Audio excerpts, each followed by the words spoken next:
ಈ ಮಾಜಿ ಮೆಂಟಲ್ ಮುನಿಸ್ವಾಮಿ ಆಗಿರ್ಬೋದು, 4 ಗಂಟೆಗೆ ಎತ್ತಿದ ಇತಿಹಾಸದಲ್ಲಿದೆ ತೋರ್ಸೋಕೆ ಹೇಳಿ. ಫಸ್ಟು ಅನುದಾನನೂ ತರ್ತಾ ಇದ್ದಾರೆ, ಜನಕ್ಕೆ ಏನು ಬೇಕೋ ಮಾಡ್ತಾ ಇದ್ದಾರೆ, ಕಷ್ಟ ಸುಖ ಕೇಳ್ತಾ ಇದ್ದಾರೆ. ಯಾರು ಕೇಳ್ತಾರೆ ಬೆಳಗ್ಗೆ 4 ಗಂಟೆಗೆ ಎದ್ದು ಜೀವಗಳನ್ನು ಕಾಪಾಡಿದಂಥ ಜೀವ ರಕ್ಷಕರೇ ನಮ್ಮ ಶಾಸಕರು ಪ್ರದೀಪ್ ಈಶ್ವರ್ ಅವರು. ಆಂಟಿ ಅಂತ ಮಾತಾಡ್ತಾನೆ ಈತ. ಒಂದು ದಲಿತ ಸಮುದಾಯದ ಹೆಣ್ಣುಮಗಳ ಮನೆಯಲ್ಲಿ ಹೋಗಿ ಕಷ್ಟ ಕೇಳೋ ವಿಚಾರದನ್ನು ಅದನ್ನು ಪೋಸ್ಟ್ಗೆ ಹಾಕಿರೋದು. ಇಲ್ಲ ರೀ, ನನಗೆ ತುಂಬ ನೋವಾಗ್ತಿದೆ ಸ್ವಾಮಿ. ಈತ ಮಾತಾಡಬೇಕಾದ್ರೆ ನಾಳೆಗೆ ಹಿಡ್ತಲ್ಲಿ ಇಟ್ಕೊಂಡು ಮಾತಾಡಬೇಕು. ಈತನಿಗೊಬ್ಬರಿಗೆ ನಾವು ಭಾಷೆ ಬರೋದು ಮಾತಾಡೋದಕ್ಕೆ. ನಮಸ್ಕಾರ, ನಾನು ನಾಗೇಶ್ ರೆಡ್ಡಿ ಮಾತಾಡ್ತಿದ್ದೀನಿ.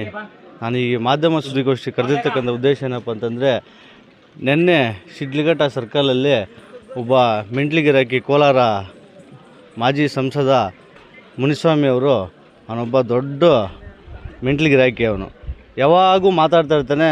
ಅವನ್ನ ಏನು ಅನ್ಬೇಕು ಅಂತಂದರೆ, ಮೆಂಟ್ಲು ಗಿರಾಕಿಗಿಂತ ಅವನೊಬ್ಬ ದೊಡ್ಡ ಹುಚ್ಚ, ಆಮೇಲೆ ದೊಡ್ಡ ಕತ್ತೆ. ನಮ್ಮ ಶಾಸಕರು ಯಾವಾಗ ಹೇಳ್ತಾನೆ ಇರ್ತಾರೆ, ಅವರು ಮುನಿಸ್ವಾಮಿ ಅಲ್ಲ ಮನಿಸ್ವಾಮಿ ಅಂತ. ಈತನ ಜಾತಕ ಕಾಡ್ಗೋಡಿಗೆಲ್ಲ ಗೊತ್ತಿದೆ.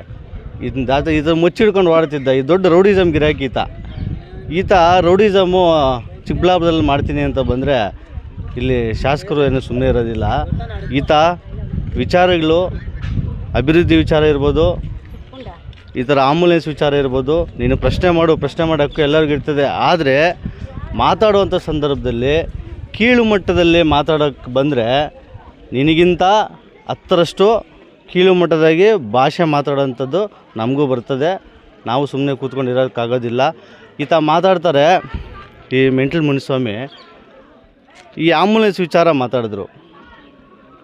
ನಾನು ಈ ಮೆಂಟಲ್ ಮುನಿಸ್ವಾಮಿಗೆ ಹೇಳಿಕ್ಕೆ ಬಯಸ್ತೀನಿ, ಮುನಿಸ್ವಾಮಿ ಅವರೇ, ನಿನ್ನ ನಿಜ ಜೀವನದಲ್ಲಿ ಇದುವರೆಗೂ ಒಬ್ಬರಿಗಾದರೂ ಸಹಾಯಸ್ತ ಮಾಡಿರೋದು ನಿನ್ನ ಜೀವನದಲ್ಲಿ ಏನಾರ ಇದೆಯಾ ಮುನಿಸ್ವಾಮಿ? ಮಾತಾಡೋವಾಗ ಬಾಯಿದಲ್ಲಿ ಇಟ್ಕೊಂಡು ಮಾತಾಡಬೇಕು. ಮತ್ತು ಆಂಬುಲೆನ್ಸ್ ವಿಚಾರ ಮಾತಾಡೋವಾಗ ನಾನು with record on the proof ಕೊಡ್ತೀನಿ ಮೆಂಟಲ್ ಮುನಿಸ್ವಾಮಿ ಅವರೇ. ನಿಮಗೆ 1800 ಅಧಿಕ ಜೀವಗಳನ್ನು ಕಾಪಾಡಿದಂಥ ಜೀವ ರಕ್ಷಕರೇ ನಮ್ಮ ಶಾಸಕರು ಪ್ರದೀಪ್ ಈಶ್ವರ್ ಅವರು. ಅವ್ರ ಬಗ್ಗೆ ನೀವು ಟೀಕೆ ಮಾಡೋಕ್ಕೆ ಬರ್ತೀರಾ? ಆಂಬುಲೆನ್ಸ್ ವಿಚಾರ ಟೀಕೆ ಮಾಡೋಕ್ಕೆ ಬರ್ತೀರಾ? ನಿಜ ಜೀವನದಲ್ಲಿ ನನ್ನ ಕಾಪಾಡಿದ್ದಾರೆ. ಆ ಜನಕ್ಕೆ ಏನಾದರೂ ಪ್ರೀತಿ ವಿಶ್ವಾಸ ಕೊಡಬೇಕು, ಅವ್ರ ಜೀವಗಳನ್ನ ಕಾಪಾಡುವಂಥ ಕೆಲಸ ಮಾಡಬೇಕು ಅಂತ ಹೇಳಿ ಒಂದೇ ₹1 ಹಣ ತಗೊಳ್ದೆ ಮತದಾರರು ಏನು ಮತ ಹಾಕಿದ್ದಾರೆ ಅವರಿಗೆ ನನ್ನ ಅವಧಿಯಲ್ಲಿ ಏನಾದರೂ ಮಾಡಿ ಅವ್ರನ್ನ ಜೀವನ ರಕ್ಷಣೆ ಮಾಡಬೇಕು ಅಂತೇಳಿ ಆಂಬುಲೆನ್ಸ್ ಬಿಟ್ಟಿದ್ರೆ ಆ ಆಂಬುಲೆನ್ಸ್ ಬಗ್ಗೆ ಟೀಕೆ ಮಾಡ್ತೀರಾ ನೀವು? ನಿನ್ನ ಜೀವನದಲ್ಲಿ ಯಾರಾದರೂ ಆಂಬುಲೆನ್ಸ್ ಕೊಡೋದಲ್ಲ ಸ್ವಾಮಿ, ನಿನ್ನ ಜೀವನದಲ್ಲಿ ಯಾವುದಾದ್ರೂ ಆಂಬುಲೆನ್ಸಲ್ಲಿ ಕರ್ಕೊಂಡೋಗಿ ಒಂದು ಜೀವಕ್ಕೆ ಕಾಪಾಡೋಂಥ ವ್ಯವಸ್ಥೆ ಕೆಲಸ ಮಾಡಿದ್ದೀರಾ ಸ್ವಾಮಿ ನೀವು? ಆಯಿತು, ಈ ಮೆಂಟಲ್ ಮುನಿಸ್ವಾಮಿ ಅವರು ಸಂಸದರಾಗಿದ್ದಾರಲ್ಲ, ಆ ಸಂದರ್ಭದಲ್ಲಿ ಎಷ್ಟೋ ಆಂಬುಲೆನ್ಸ್ಗಳು ಅಡ್ಡ ಬರ್ತಾ ಇರ್ತವೆ, ಎಷ್ಟೋ ಆಕ್ಸಿಡೆಂಟ್ಲಾಗಿರ್ತವೆ.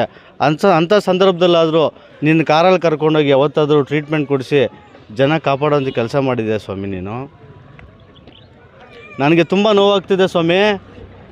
ಮೆಂಟಲ್ ಮುನಿಸ್ವಾಮಿ ಅವರೇ, ನೀವು ಸಂಸದರು, ಮಾಜಿ ಸಂಸದರೇ, ನೀವು ಮೋಸ್ಟ್ಲಿ ಸಂಸದರಾಗಿದೆ ಅಂತ ನೀವೇ ತಿಳ್ಕೊಂಡಿದ್ದೀರ ಅನಿಸುತ್ತೆ. ಆದರೆ ಮಾತಾಡೋವಾಗ ನಾಳೆ ಹಿಡಿತದಲ್ಲಿ ಇಟ್ಕೊಂಡು ಮಾತಾಡಬೇಕು.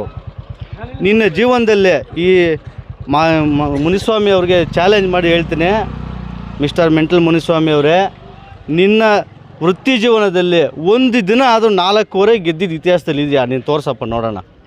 ನಮ್ಮ ಶಾಸಕರು ನಿನಗೆ ಗೊತ್ತಿಲ್ಲ ಅನಿಸುತ್ತೆ, 3:30ಗೆ ಎದ್ದು ಸ್ನಾನ ಮಾಡಿ 4 ಗಂಟೆಗೆ ಪೇಪರ್ ಓದಿ 4:15 5 ಗಂಟೆಗೆ ಬಡವರ ಕಷ್ಟ ಕೇಳಕ್ರಿ ಬರ್ತಾ ಇರೋದು.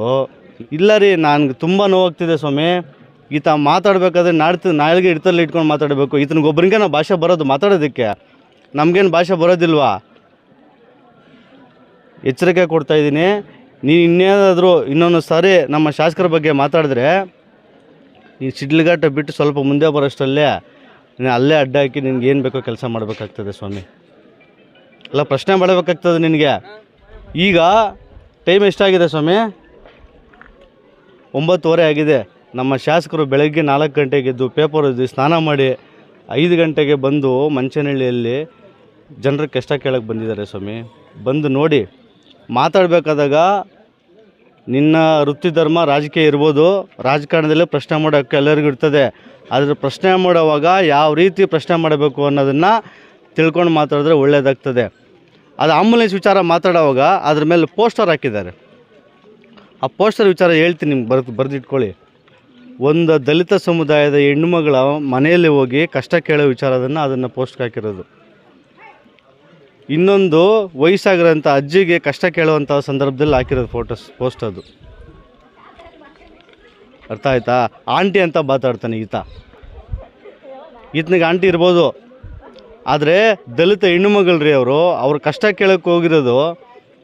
ಒಂದು ಹೆಣ್ಣಿಗೆ ಗೌರವ ಇಲ್ಲ, ಸಂಸ್ಕೃತಿಲಿ ಇದಾನ ಇವ್ರಿಗೆ ಕಲಿಸಿರೋದು BJP ಸಂಸ್ಕೃತಿ. ಈತನಿಗೆ ಪದೇ ಹೇಳಲಿಕ್ಕೆ ಬಯಸ್ತೀನಿ, ನೀವೇನಾದರೂ ನಮ್ಮ ಶಾಸಕರ ಬಗ್ಗೆ ಪದೇ ಟೀಕೆ ಮಾಡೋಕ್ಕೆ ಹೋಗಿದ್ರೆ ನಾವಂತೂ ಸುಮ್ಮನೆ ಇರೋದಿಲ್ಲ. ನಮ್ಮಲ್ಲಿ ನೀನು ಒಂದು ಸಲ ರಿಯಾಕ್ಟ್ ಮಾಡಿದ್ರೆ ನಾವು 10 ಸಲ ಉತ್ತರ ಕೊಡಬೇಕಾಗ್ತದೆ. ಇದಂತೂ ಎಚ್ಚರಿಕೆ ಕೊಡ್ತಾಯಿದ್ದೀವಿ. ನಾನು ಅದನ್ನೇ ಹೇಳ್ತಾ ಇದ್ದೀನಿ. ಈತ 5 ವರ್ಷ ಸಂಸದನಾಗಿದ್ದ. ಯಾವುದಾದ್ರೂ ವಾರ್ಡ್ಗಾಗಲಿ, ಗ್ರಾಮ ಪಂಚಾಯತಿ ಹೆಡ್ ಕ್ವಾರ್ಟರ್ಗಾಗಲಿ, ಇಲ್ಲ ಅವರ ತಾಲೂಕಿನಲ್ಲಿ, ಅವರ ಜಿಲ್ಲೆಯಲ್ಲಿ ಯಾವುದಾದ್ರೂ ಜನರ ಕಷ್ಟ ಕೇಳೋದಿದ್ದರೆ ಇತಿಹಾಸದಲ್ಲೇ ತೋರ್ಸೋಕ್ಕೆ ಹೇಳಿ, ನಾನು ತೋರಿಸ್ತೇನೆ. ಎಷ್ಟು ಹಾರ್ಟ್ ಸರ್ಜರಿ ಮಾಡಿಸಿದ್ದಾರೆ, ಸಪ್ತಗಿರಿ ಹಾಸ್ಪಿಟ್ಲ್ನಲ್ಲಿ ಎಷ್ಟು ಜೀವಗಳನ್ನು ಉಳಿಸಿದ್ದಾರೆ. 1800 ಜನರನ್ನ ಜೀವ ರಕ್ಷಣೆ ಕೊಟ್ಟಿರ್ತಕ್ಕಂಥ ಜೀವದಾತರ ಈ ನಮ್ಮ ಶಾಸಕ ಪ್ರದೀಪ್ ಈಶ್ವರ್ ಅವರು. ನಿಮ್ಗಿನ್ನೂ ಗೊತ್ತಿಲ್ಲ ಕಾಣಿಸುತ್ತೆ. ತಂದೆ ತಾಯಿ ಇಲ್ಲದೆ ಇದ್ದರೆ ಹೆಣ್ಣುಮಗಳ ಜವಾಬ್ದಾರಿಯನ್ನು ತಂದೆ ಸ್ಥಾನದಲ್ಲಿ, ಅಣ್ಣನ ಸ್ಥಾನದಲ್ಲಿ ಹೊರ್ತಾ ಇರ್ತಕ್ಕಂಥ ಶಾಸಕರು ಯಾರಾದರೂ ಇತಿಹಾಸದಲ್ಲಿ 224 ವಿಧಾನಸಭಾ ಕ್ಷೇತ್ರದಲ್ಲಿ ಯಾರಾದರೂ ಇದ್ದರೆ ಅದು ನಮ್ಮ ಶಾಸಕ ಪ್ರದೀಪ್ ಈಶ್ವರ್ ಆಗ್ತಾರೆ. ಅನುದಾನನೂ ತರ್ತಾ ಇದ್ದಾರೆ, ಜನಕ್ಕೆ ಏನು ಬೇಕೋ ಮಾಡ್ತಾಯಿದ್ದಾರೆ, ಕಷ್ಟ ಸುಖ ಕೇಳ್ತಾ ಇದ್ದಾರೆ. ಯಾರು ಕೇಳ್ತಾರೆ ಬೆಳಗ್ಗೆ 4 ಗಂಟೆಗೆ ಎದ್ದು? ಸಂಸದ ಸುಧಾಕರ್ ಆಗಿರ್ಬೋದು, ಇಲ್ಲ ಈ ಮಾಜಿ ಮೆಂಟಲ್ ಮುನಿಸ್ವಾಮಿ ಆಗಿರ್ಬೋದು, 4 ಗಂಟೆಗೆ ಎತ್ತಿದ ಇತಿಹಾಸದಲ್ಲಿ ತೋರ್ಸೋಕ್ಕೆ ಹೇಳಿ ಫಸ್ಟು. ಇನ್ನೊಂದು ಬಾರಿ ಶಾಸಕರ ಬಗ್ಗೆ ಮಾತಾಡಿದ್ರೆ ನಾವಂತೂ ಸುಮ್ಮನೆ ಇರೋದಿಲ್ಲ ಅನ್ನೋ ವಿಚಾರ ಕೂಡ ಅವ್ರಿಗೆ ಹೇಳಲಿಕ್ಕೆ ಬಯಸ್ತಾ ಇದ್ದೀನಿ.